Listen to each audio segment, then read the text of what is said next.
ఎక్కువ వస్తుంది. Okay sir, మీరు టెక్నికల్గా ఒకసారి ఎక్కువ చూసుకోండి. మామూలుగా ఇది ఏం జరుగుతుందో మరి అది ఆగాలేము. ఆహా. అయితే స్పీకర్ ఏం ఆగలేదు. మామూలు జనరల్ ఇప్పుడు ఓకే అండి, ఇప్పుడు okay, you can speak out. అది మధ్యలో ఏదో జరిగి ఉంటుంది. సరే, అయితే ఇక్కడ ఏంటంటే మీకు ఇరాన్ దగ్గర ఏ ఆయుధాలు ఉన్నాయనే ప్రశ్న వచ్చినప్పుడు చాలా రకాల చర్చలు ఉన్నాయి, రకరకాలు ఉన్నాయి. ఆ మాటకు వస్తే ఇరాన్ ఆయుధాన్ని న్యూక్లియర్ వెపన్ని తయారు చేయకపోయినా ఏదో ఒక రోగ్ స్టేట్ అనబడేది ఈ నార్త్ కొరియా నుంచి ఒకటి కొనుక్కొని వస్తే ఏంటి పరిస్థితి అనేది కూడా గత నుంచి చర్చ ఉంది.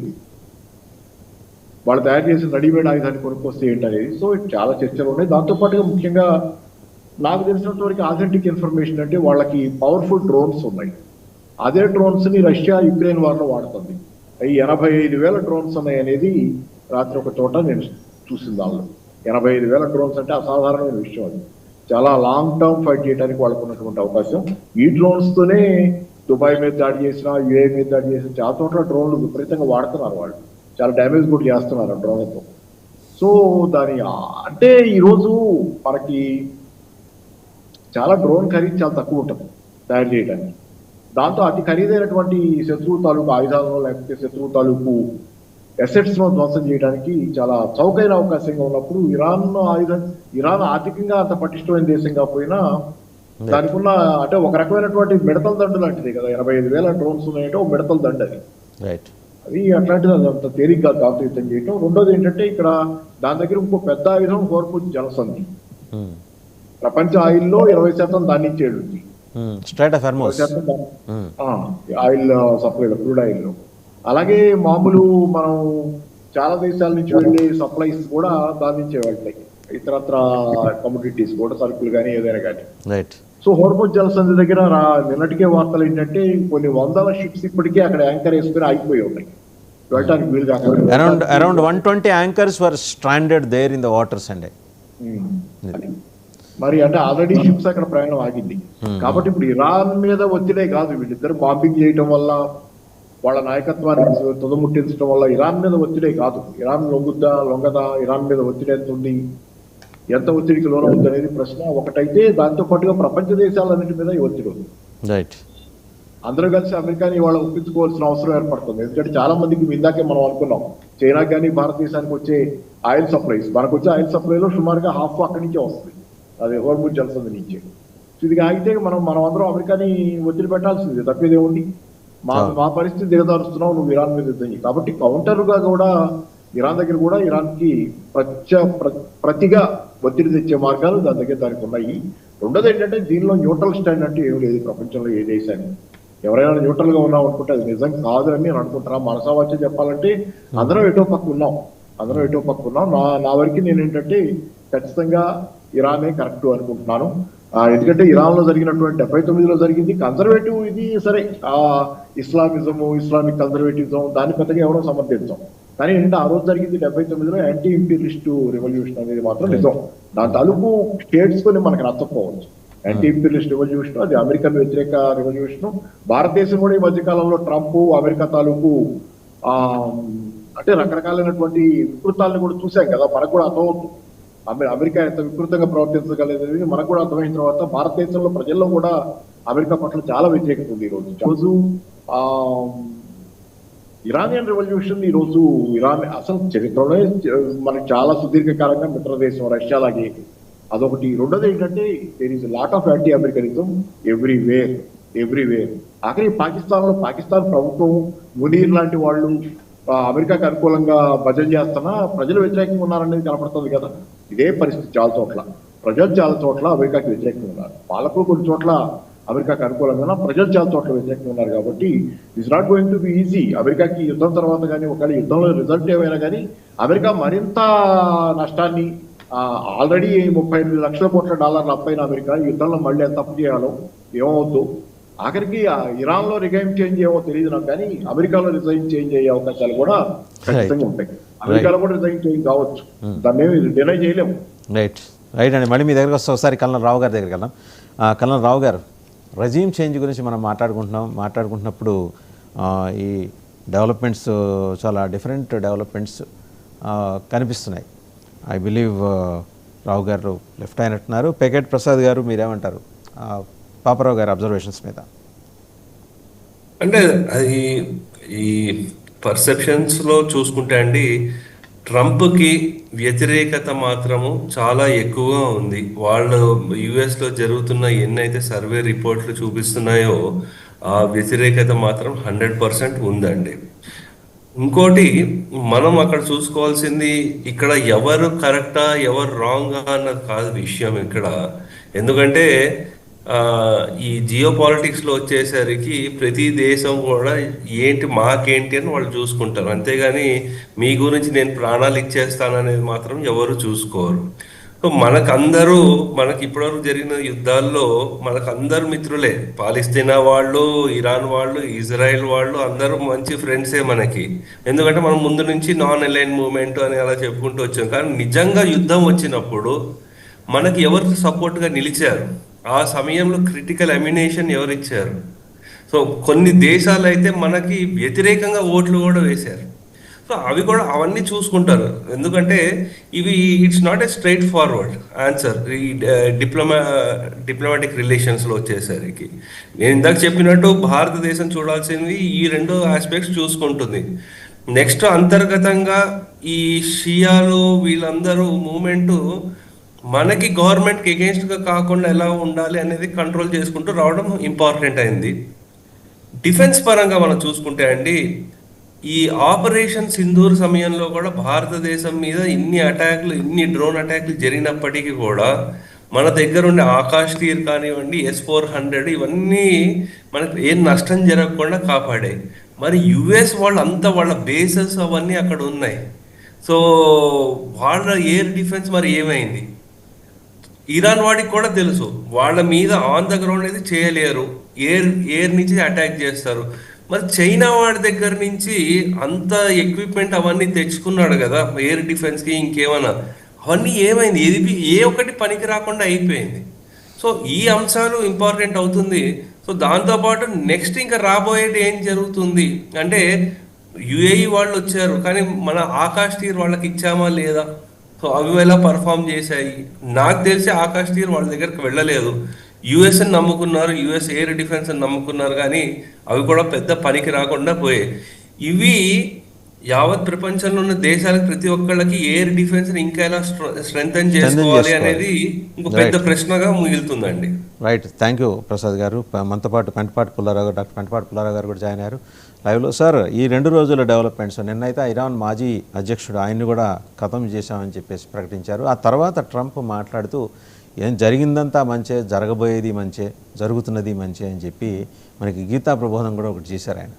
సో ఇంకా ఇప్పటివరకు చూస్తుంటే ఇరాన్ దగ్గర ఉన్న అమ్యునేషన్ కానీ వాళ్ళది వ్యవహారం కానీ కపుల్ ఆఫ్ వీక్స్ వరకు వస్తుంది. ఈ లోపలైతే సాధ్యమైనంత, లేకపోతే ఎంత ఎక్కువ చేయగలిగితే అంత విధ్వంసం చేయాలనేది ఇరాన్ భావిస్తున్నట్టుగా తెలుస్తుంది.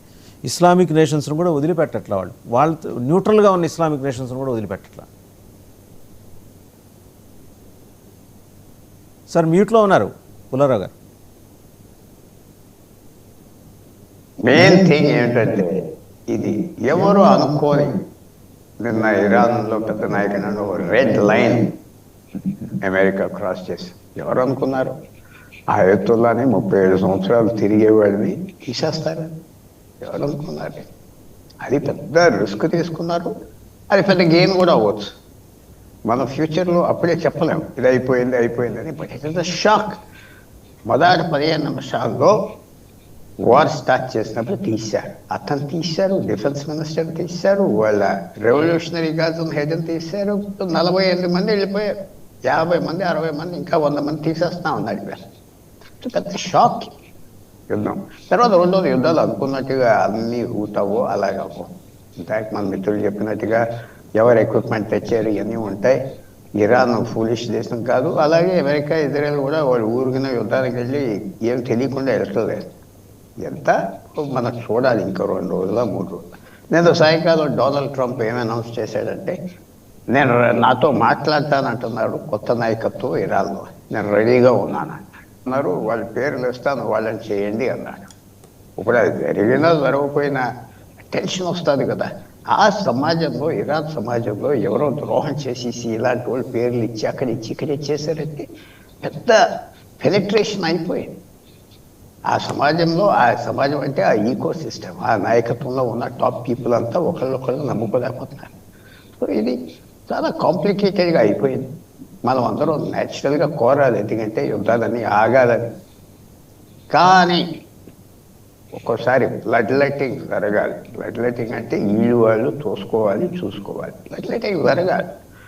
బ్లడ్ లెట్టింగ్ జరిగితే ఆ రోజు అందుకనే ఇండియన్ ఆర్మీ కూడా చైనాతో రెడీగా ఉన్నారు. ఒకసారి చూద్దామని 2020 ఏప్రిల్లో. సో ఇదంతా మనం ప్రిడిక్ట్ చేయడానికి ఒకటి. రెండోది భారతదేశం ఇంట్రెస్ట్ ఏంటి, ఈవేళ ఇలా చేయాలి అలా చేయాలి అంటే, ఈవేళ నేను ప్రధానమంత్రి గారు యూఏఈ ప్రెసిడెంట్తో మాట్లాడేటప్పుడు 5 లక్షల మంది 10 లక్షల మంది భారతీయులు అక్కడ ఉన్నారు. ఇరాన్లో 10,000 మంది ఉన్నారు. చాలామంది ఇది మొరాలిటీగా మాట్లాడితే నేను మొరాలిటీగా ఇంకా ఎక్కువ మాట్లాడాను, ఇంకా ఎక్కువ. But what is our interest? మన ఇంట్రెస్ట్ ఏంటి ఈ విషయంలో? ఇది కూల్గా బ్లడ్లెస్గా రూత్లెస్గా ఆలోచించుకునే విషయాలు. భారతదేశం ఇందాక చెప్పినట్టుగా ఎవరు వచ్చారు మనకు సాయం? ఎవరు రారు. వ్యతిరేకతతో పోవటం గొప్ప. పేల్గాంలో అంతమంది చచ్చిపోయినప్పుడు ఎవరేమన్నారు, ఏంటి, ఎందుకు అనలేదు, ఇది ఉన్నాయి. ఇంక డిబేట్ సైడ్ లైన్ అవుతుంది. కానీ మెయిన్ థింగ్ ఇంకా 2 రోజులు చూడాలి.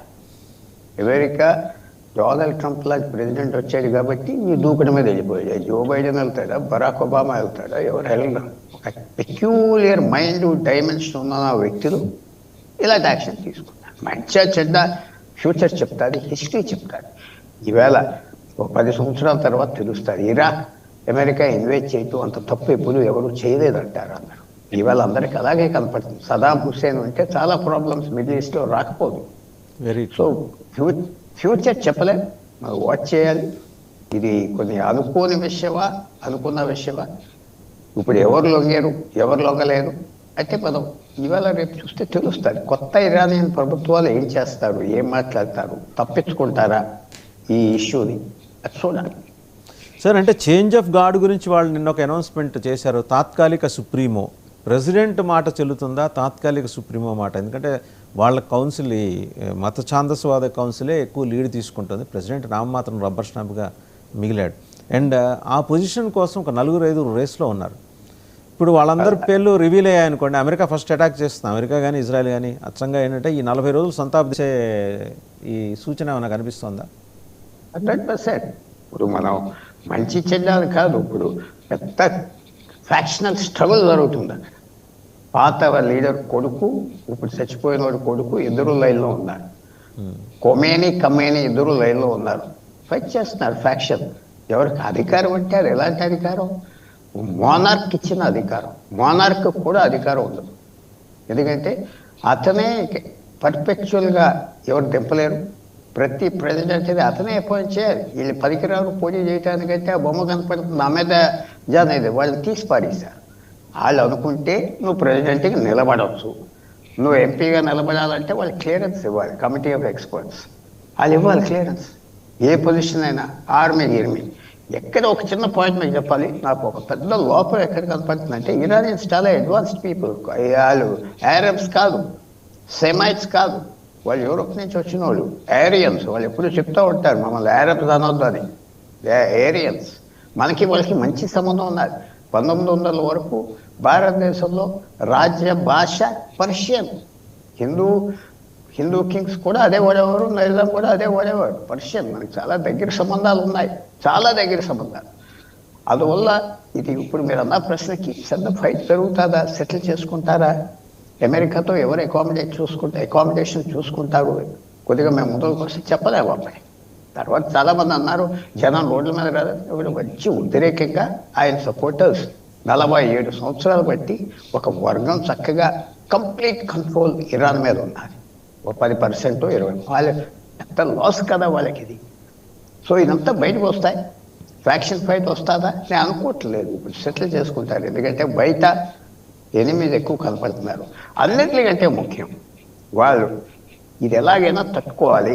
ఏ అగ్రిమెంట్ అయినా సంతకం పెట్టేయాలి. మన ప్రభుత్వం ముందరకు వెళ్ళాలి. ట్రంప్ గింపు పోయాక చూద్దాం. సమయాన్ని కాసుకోవాలి అనుకుంటున్నా. కాంప్రమైజ్కి వచ్చేస్తారు సీక్రెట్గా అయినా, ఎందుకంటే గవర్నమెంట్ పోతుంది ఉంటుంది. నిన్నటి నుంచి వచ్చిన టాక్ ఏంటి, ఆ ఈస్టర్న్ సైడ్ బలూచిస్తాన్ సిస్తాన్ అనేది ఉన్నది, అది ఇచ్చేస్తాం, అది డివైడ్ చేసేయాలి. నార్దర్న్ పార్ట్ కుర్దు ఉన్నది ఇచ్చేయాలి, ఆయిల్ ఫీల్డ్స్ అని పోతాయి. సో ఆ భయం కూడా ఉన్నది దానికి. డివిజన్ వచ్చేస్తుందా, డివిజన్ వస్తే ఏంటి, ఇరాన్ చీల్చేస్తారా, చాలా సీరియస్గా ఉందా. సో నేను కాంప్రమైజ్కి వస్తారు అని మాత్రం నేను అనుకుంటున్నా. ఈ వెపన్స్ ఎన్ని రోజులు వాళ్ళు నిల్వలు ఉంటాయండి? అంటే ఇంకెంత విధ్వంసం సృష్టించే సూచన మీకు కనిపిస్తుంది అక్కడ?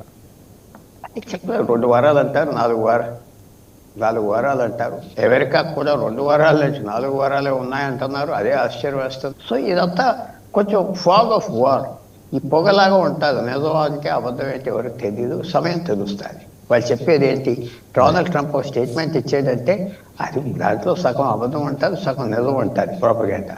ఇరానియన్స్ కూడా మేము చంపేస్తాం, కాల్చేస్తాం, వదిలేయండి అంటున్నారంటే అది చూడాలి ఎంతవరకు. ఇవాళ రేపు చూడాలి. అమెరికన్ నేవీని ఇప్పుడు వరకు అటాక్ చేయలేదు. పెద్ద ఎయిర్ క్రాఫ్ట్ క్యారియర్స్ ఉన్నాయి, అవన్నీ ఉన్నాయి, ఎందుకు అటాక్ చేయలేదు? అటాక్ చేస్తే ఫుల్ ఫ్లడ్గా వచ్చేస్తారా, మొత్తం బాంబు చేసేస్తారా, సిటీస్ అన్నీ ఇంక లెక్క పెట్టకుండా? అవన్నీ వాళ్ళ క్యాల్కులేషన్స్ వాళ్ళు వేసుకుంటారు. వల్ల వెపన్స్ 2 వీక్స్ ఉండదా, 3 వీక్స్ ఉండదా, ఇద్దరికి పీస్ కావాలి, ఇద్దరికి సెటిల్మెంట్ కావాలి, ఇద్దరికి కావాలి. ఇరాన్కి, అది ఇజ్రాయెల్కి కావాలి, అమెరికాకి కావాలి, ఇరాన్కి కావాలి. సో మధ్యవర్తులు తిరుగుతూ ఉన్నారు. ఏ రకంగా ఆగిపోతుంది? నేను ఆగుతుంది అనుకుంటున్నా. ఇది సైనికులు నేల మీద యుద్ధం కాదు కదా, ఇది ప్లేన్లో యుద్ధం, టెక్నాలజీ యుద్ధం, యుక్రెయిన్ లాంటి యుద్ధం కాదు.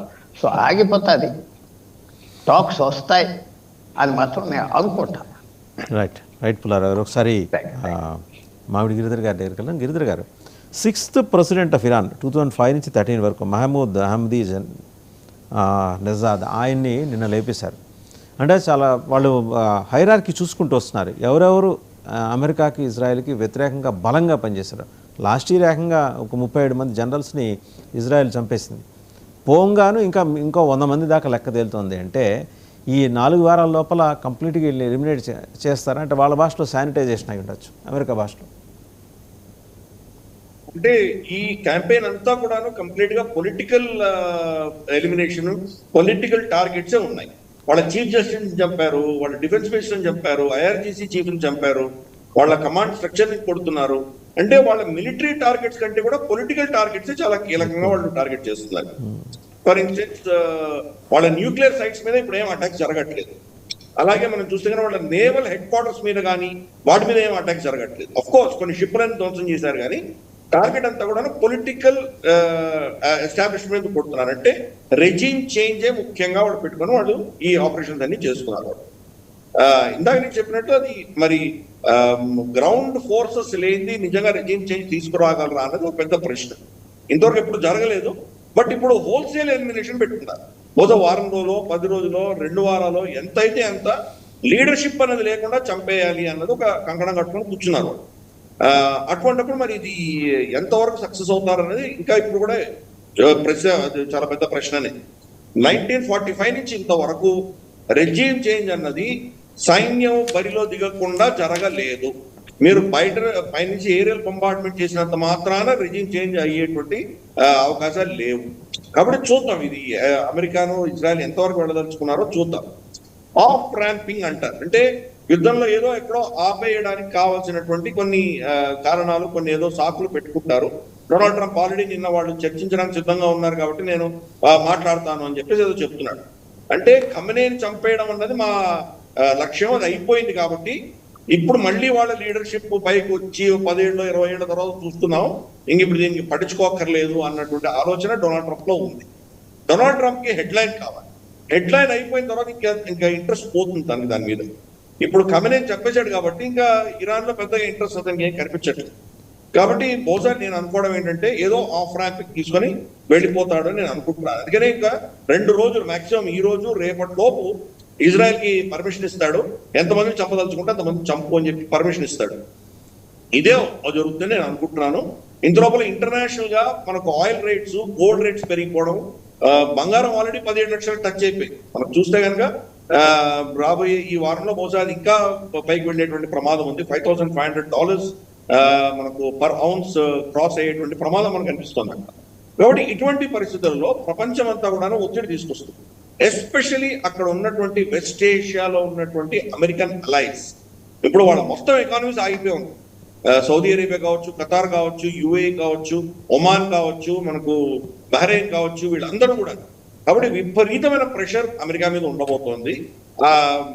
అమెరికా కంటే కూడా డొనాల్డ్ ట్రంప్ మీద ఉండబోతోంది.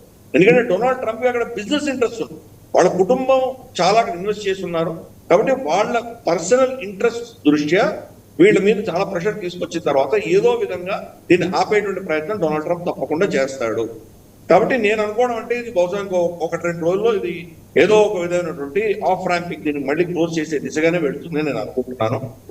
మరి ఐఆర్జీసీను ఇరాన్ దానికి సిద్ధంగా ఉన్నారా, లేదా ప్రతీకారం తీర్చుకోవాలని చెప్పి వాళ్ళు ఇటువంటి దాడులు చేసుకుంటూనే పోతారా, ఇవన్నీ కూడా ప్రశ్న. ఎందుకంటే లాస్ట్ ఇయర్ జూన్ లో జరిగిన యుద్ధంలో వీళ్ళ క్షమతని చాలా వరకు క్షీణించేశారు.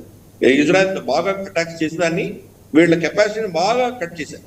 కాబట్టి ఇప్పుడు మళ్ళీ అంత సస్టైన్డ్ యుద్ధం చేసే కెపాసిటీ ఇరాన్ ఉన్నదా అనేది పెద్ద ప్రశ్న. బట్ ఎస్, గత 6-7 నెలల్లో వాళ్ళు అస్త్రశస్త్రాలు తెచ్చుకున్నారు, మిసైల్ తెచ్చుకున్నారు, డ్రోన్ తెచ్చుకున్నారు. కాబట్టి వాళ్ళ దగ్గర అటువంటి చేసేటువంటి కెపాసిటీ ఉండొచ్చు. కానీ మనం ఖమెనీ ఎక్కడ ఉన్నాడు, ఎన్ని గంటలకు మీటింగ్ పెడుతున్నాడు, ఎవరితో మీటింగ్ పెడుతున్నాడు, అంతవరకు కూడా అంత పర్ఫెక్ట్ ఇన్ఫర్మేషన్ మొసాడ్కి వచ్చిందంటే కనుక ఎంత డీప్ గా ఇరానియన్ ఎస్టాబ్లిష్మెంట్ లో వీళ్ళు ఇన్ఫిల్టర్ అయ్యారో మనం అర్థం చేసుకోవచ్చు. కాబట్టి అంత ఇన్ఫిల్టర్ అయినప్పుడు ఎక్కడెక్కడ ఏ సైలోస్ ఇచ్చి వీళ్ళు అటాక్ చేస్తున్నారు అవి కూడా వీళ్ళకి తెలుస్తున్నాయి. కాబట్టి బహుశా టార్గెటెడ్ అటాక్స్ అన్నవి బహుశా ఒక 2-3 రోజులు చేసిన తర్వాత ఇరాన్ కి మళ్ళీ మేజర్ ఇజ్రాయెల్ కానీ అమెరికాని కానీ పెద్ద ఎత్తున వాళ్ళ మీద అటాక్స్ చేసే కెపాసిటీ బహుశా వాళ్ళకు లేకుండా చేస్తారు. అప్పుడు మరి ఏమవుతుందో ప్రత్యామ్నాయం చూడాలి. సో అందుకనే మళ్ళీ చెప్తున్నాను, అక్కడ రెజీమ్ చేంజ్ అన్నది అంత సులువైన విషయం కాదు. బహుశా క్షీణించినటువంటి శక్తి లేనటువంటి ఒక రెజీమ్ నడుస్తుంది కొంతకాలం. ఇంత దెబ్బతిన్న తర్వాత వాళ్ళలో ఒక విధమైనటువంటి ప్రతీకార జ్వాలలు ఉంటాయి. కాబట్టి ఖమెనీ కంటే కూడా ఇంకా రాడికలైజ్డ్ వ్యక్తే ఈ రోజు దాన్ని టేక్ ఓవర్ చేసేటువంటి సూచనలు మనకి ఎక్కువ కనిపిస్తుంది. అందుకని ఇది అంతా కూడా it's very very developing emerging story. అటువంటి లీడర్షిప్ కూడా ఎలిమినేట్ చేసుకుంటూ వీళ్ళు పోయారంటే ఫైనల్ గా మరి ఎవరు మిగులుతారో మనకు తెలియదు. అటువంటప్పుడు ఆఫ్ఘనిస్తాన్ లాగా, సిరియా లాగా, ఇది కూడా ఇరాక్ లాగా ఒక కంప్లీట్ గా నాశనమైనటువంటి ఎకానమీ, అక్కడ ఒక విధమైనటువంటి వాతావరణం ఏర్పడిన తర్వాత అక్కడ ఐసిస్, మనకు అల్ ఖైదా లాంటి టెర్రరిస్ట్ ఆర్గనైజేషన్ వంటి పుట్టుకొస్తాయా? ఇంతవరకు మనం సున్నీ టెర్రరిస్ట్ ఆర్గనైజేషన్ చూసాం, ఇప్పుడు షియా టెర్రరిస్ట్ ఆర్గనైజేషన్ పుట్టుకొస్తాయి. ఒక హెజ్బుల్లా తప్ప మిగతావన్నీ సున్నీ ఆర్గనైజేషన్స్. హెజ్బుల్లా, హౌతీ రెండు షియా, తర్వాత హమాస్ సున్నీ. కానీ ఇప్పుడు ఇంత కంప్లీట్ గా ఒక సెంట్రల్ కమాండ్, ఒక దేశము, ఒక ప్రభుత్వము లేనటువంటి ప్రాంతంలో ఈ ప్రత్యామ్నాయాలు పుట్టుకొస్తాయి. చాలా different types of extreme elements శక్తి పుంజుకునేటువంటి ప్రమాదం ఉంది. వీళ్ళ డ్రోన్స్, వీళ్ళ మిజైల్స్, వీళ్ళ ఎక్విప్మెంట్ అంతా కూడాను ఎక్కడెక్కడ దాచిపెట్టారో లోకల్ కమాండర్స్ పడితే కనుక వాళ్ళు లోకల్ గా మరి ఎటువంటి శక్తులు తయారవుతాయో మనకు తెలియదు. ఇవన్నీ కూడా ఏంటంటే అన్ఫార్చునేట్ గా అమెరికా అంత ప్లాన్ చేసినట్టు నాకేం అనిపించట్లేదు. ఇజ్రాయెల్ బెంజమిన్ నెతన్యాహు ఇతన్ని చంపాలి అని నిర్ణయించుకుంది కాబట్టి చంపారు. వాళ్ళు టాప్ లీడర్షిప్ తీసేయాలనుకున్నారు కాబట్టి తీసేశారు. ఇజ్రాయెల్ కి ఇప్పుడు కనీసం అంటే 10 నుంచి 15 సంవత్సరాల వరకు వాళ్ళకి ఊరటం ఉంటుంది, శాంతి ఉంటుంది అక్కడ. అది వాళ్ళు అచీవ్ చేశారు. 15 ఏళ్ల తర్వాత మళ్ళీ ఖమెనీ లాంటి వాళ్ళు, ఇంకో ఖొమెనీ లాంటి వాళ్ళు ఎవరైనా దాంట్లో పుట్టుకొస్తే మనం చెప్పలేము, ఏ శక్తులు పుట్టుకొస్తాయో చెప్పలేము. కానీ అస్థిర వాతావరణం మాత్రం వీళ్ళు క్రియేట్ చేస్తున్నారు. అమెరికా చేసినటువంటి ఆపరేషన్స్ అన్నింటిలో కూడా వాళ్ళు స్టార్ట్ అయితే చేయగలరు కానీ ఎండ్ చేయకుండా వెళ్ళిపోతున్నారు. కాబట్టి వాళ్ళు ఎక్కడెక్కడ ఆపరేషన్స్ చేశారో అక్కడక్కడ మొత్తం ఆ ప్రాంతం అంతా కూడా కంప్లీట్ గా సర్వనాశనం అయిపోయి మళ్ళీ ఇక్కడ ఒక నాగరికత కూడా నాశనం అయిపోయినటువంటి పరిస్థితి. ప్రపంచానికి అక్కడ టెర్రరిజము, ప్రపంచానికి ఒక విధమైనటువంటి హాని చేసేటువంటి శక్తులు అక్కడ పెరిగేటువంటిదే మనం చూస్తున్నాం. కాబట్టి బహుశా అన్ఫార్చునేట్లీ ఇరాన్ లో కూడా అటువంటి పరిస్థితుల్లో మనకు కనిపిస్తుంది. రైట్ అండి. ఒకసారి పాపారావు గారు కుడి ప్లీజ్ కంక్లూడ్ అండి. ఎందుకంటే పెంటపాటి పుల్లారావు గారు ఒక డిఫరెంట్ అబ్జర్వేషన్ తెర మీద ఇంకొక 100 మంది లిస్ట్ రెడీగా ఉంది. ఆ ఎలిమినేషన్ ప్రక్రియ ఈ 2 రోజుల్లో చేసేస్తారా, ఇంకా 2 వారాలు తీసుకుంటుందా అనే విషయం కూడా తెలిసిపోయింది అమెరికా కానీ ఇజ్రాయెల్ కానీ. ఏమైనానంటే ఎన్నాళ్ళు జరుగుతుంది యుద్ధం అనేది ఒకటి. ఇప్పుడు అది మామూలు యుద్ధంగా లేదు. గిరిధర్ గారు చాలా యాప్ట్ గా చాలా విషయాలు చాలా కరెక్ట్ గా చెప్పారు. వాళ్ళ లీడర్షిప్ మొత్తాన్ని కనుక మీరు ఎలిమినేట్ చేస్తే అది మీకు మరింత రిస్క్. ఎక్కడి నుంచి మీకు థ్రెట్ వస్తుందో కూడా తెలియని పరిస్థితి మీకు వస్తుంది. మీ ఇంటెలిజెన్స్ సేకరించలేని విధంగా తయారవుతుంది అక్కడ పరిస్థితి.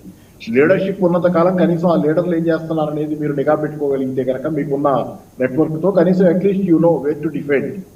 మీరు అది మొత్తం జనాల్లో డిఫ్యూజ్ అయిన పరిస్థితి. ఈరోజు ఖమేనీ మరణం తర్వాత it is a very very very very emotional atmosphere. అక్కడ ఎమోషనల్ గా ఉన్నారు. అందుకే ఇరాన్ చర్చలకు కూడా సిద్ధంగా లేని చెబుతుంది. చర్చల గురించి అడిగితే నిన్న వాళ్ళు చెప్పింది ఏంటంటే refuses to hold talks with US. అమెరికాతో చర్చలు లేవని చెబుతుంది. రివెంజ్ తీసుకోవడం మా డ్యూటీ అని చెబుతుంది ఇరాన్. కాబట్టి బాధ్యత మాది, ఖమేనీ చావుకి ప్రతీకారం మా బాధ్యత అని చెబుతుంది. సో జనాల్లో కూడా అలాగే ఉంది పరిస్థితి. పాకిస్తాన్ లాంటి చోట్ల అట్లా రియాక్షన్ వస్తుందంటే వేరే దేశాల్లోనే, ఇరాక్ లో కానీ వేరే చోట్ల ఆ దేశంలో ప్రజల్లో ఎంత తీవ్ర ఆగ్రహావేశాలు ఉంటాయో, గతంలో ప్రభుత్వం పట్ల అసంతృప్తి ఉన్న వాళ్ళు కూడా ఈ రోజు ఆ ప్రభుత్వం వెనక ర్యాలీ అయ్యే పరిస్థితి వచ్చింది. కాబట్టి మీరు నాయకత్వాన్ని నిర్మూలించే ప్రయత్నం చేస్తే కనుక అది మీకు మరింత ముప్పు. కాకపోతే ఏంటంటే అమెరికా డెస్పరేట్ కండిషన్ లో ఉంది. America is on the verge of a America precipice అంచులో ఉంది. ఒక అగాధం అంచులో అమెరికా అంచులో ఉంది. సావు బతుకుల అంచులో ఉంది. అందుకని ఏంటంటే అమెరికా పాలకులు ప్రభుత్వాన్ని నిర్వహించుకోవడం ఆ దేశంలో చాలా కష్టంగా ఉంది. వాళ్ళకి రోజువారీ తిరగడం 100 ఆయుష్. ఇట్లా రకరకాల డైవర్షన్స్ తో లేకపోతే రకరకాలైనటువంటి యాక్టివిటీస్ తో ఒక పక్కేమో ఆయుధాల కంపెనీల వ్యాపారం పెంచాలి, రెండో పక్కనేమో అమెరికా ప్రజల్ని శాంతింపజేసుకొని తన పక్కన అట్టు పెట్టుకోవాలి. ఇన్నిటి మధ్య నలిగిపోతా ట్రంప్ చేస్తున్నటువంటి కార్యక్రమాలు తప్పితే ట్రంప్ బలం నుంచి వచ్చిన యుద్ధం కాదు ఇది. ట్రంప్ బలహీనత నుంచి వచ్చిన యుద్ధం. కాబట్టి ఏంటంటే అమెరికాకి ఎక్కువ థ్రెట్ ఉంది, అమెరికాకి ఎక్కువ ప్రాబ్లం ఉంది. ఇరాన్ నాయకత్వాన్ని కూడా ముగిస్తే కనుక మీరు రేపు పొద్దున వచ్చే పరిణామాల్లో అమెరికా మామూలుగా అమెరికా ప్రజలు బాగుండాలని అందరం కోరుకుంటాం. ట్రంప్ లాంటి వాడి విషయంలో మనకు అభ్యంతరాలు ఉండొచ్చు కానీ, పాలకవర్గం పట్ల మనకు అభ్యంతరం ఉండదు కానీ ప్రజలు బాగుండాలని ఎందుకు కోరుకోం? అమెరికా ప్రజలు కూడా కష్టజీవులు, పనిచేసుకునే వాళ్ళు, వాళ్ళ కష్టం వాళ్ళు పడి వాళ్ళ బతుకు బతికేవాళ్ళు, ఎక్కడైనా బాగుండాలి అలాంటి వాళ్ళు. కాబట్టి ఏంటి ఇప్పుడు జరిగే పరిణామాలు ఏమవుతుంది, వాళ్ళకు కూడా థ్రెట్ వస్తుంది. ఇప్పుడు వరల్డ్ ట్రేడ్ సెంటర్ మీద అటాక్ జరిగింది. ఎవరు చచ్చిపోయారండి? మామూలు వాళ్ళు చచ్చిపోయారు, కొన్ని వేల మంది ఉద్యోగాలు చేసుకునేవాళ్ళు, పనులు చేసుకునేవాళ్ళు. ఇట్లాంటివి ఏంటంటే ఖచ్చితంగా ఇట్లాంటివన్నీ ట్రంప్ చేస్తున్న పనులన్నీ ఈ రోజు అమెరికాకి మొత్తం అమెరికాని వినాశనం దిశగా అమెరికా ప్రజల్ని థ్రెట్ లో పెడతారు, తీసుకుని ఇన్సెక్యూరిటీలో పెడతారు. రైట్ పాపారావు గారు, రైట్. ఒకసారి ఫైనల్గా డాక్టర్ పుల్లారావు గారు కంక్లూడ్ చేస్తారు.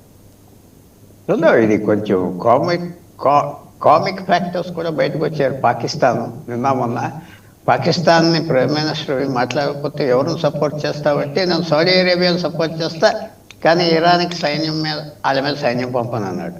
సో ఇలాట్లేదు ఎక్కువగా. ఏదో చైనా రష్యా అన్నారు. యుద్ధాలు వచ్చినప్పుడు ఎవరి గొడవ ఆడదే. నేను ఫైనల్గా అనుకుంటున్నా ఈ పరిస్థితిలో డొనాల్డ్ ట్రంప్ లాంటి టెంపర్మెంట్ ప్రెసిడెంట్ 100 సంవత్సరాలు కూడా రాలేదు. సో అది తట్టుకోలేకపోతున్నారు ఎవరు. లెక్క లేకుండా చేయటం, డిప్లొమసీ అంటే బాధ లేదు, ఎవరు లేదు, మీరు వస్తే రానిపోతే పోండి అంటున్నాం. ఇది కూడా ఒక ఫ్యాక్టర్. ఇది ఒక కొత్త డైమెన్షన్ ఇరాన్కి. ఇలాంటి ఎప్పుడు ఆలోచించలేదు. సో నేను ఇందాక అందరు చెప్పినట్టుగా 2-3 రోజుల్లో ఖతం అవుతుంది. అది మాత్రం నాకు ఫుల్ కాన్ఫిడెన్స్ ఉన్నది. Right sir, thank you doctor Pullarao గారు, మామిడి గిరిధర్ గారు అండ్ పాపారావు గారు, అలాగే పికెట్ ప్రసాద్ గారు, కన్నల్ వీరావు గారు, అందరికీ ధన్యవాదాలు. సో చూస్తున్నాం కదా, ఇక 2-3 రోజుల లోపల ఒక 100 మందిని దాకా ఎలిమినేట్ చేయడానికి both Israel and America decide అయినాయి. వాళ్ళు ఎక్కడెక్కడ ఉన్నారు, వాళ్ళ తిరుగుతున్నది, వాళ్ళు ఎక్కడ మీటింగ్స్ నిర్వహిస్తున్నది పిన్ పాయింటెడ్గా వాళ్ళకి ఇన్ఫర్మేషన్ ఉంది. సో ఈ 2 రోజుల్లో మ్యాక్సిమం ఎలిమినేషన్ పూర్తి చేసుకుంటారు. దాని అర్థం యుద్ధం ఆగిపోయిందని కాదు. కొత్తగా లీడర్షిప్ తీసుకుంటున్న IRGCకి లీడర్షిప్ వస్తున్న నాయకత్వాన్ని మంచి చేసుకోవడం లేదా మచ్చిక చేసుకోవడం, దారిలోకి తెచ్చుకోవడం, అమెరికా దీని మీద ఫోకస్ పెడుతుంది. ఇజ్రాయెల్ ఫోకస్ హమాస్ని, హెజ్బుల్లాస్ని, హౌతీస్ని కంటైన్ చేయడం. అడుగు పొడుగు ఎక్కడన్నా ఉంటే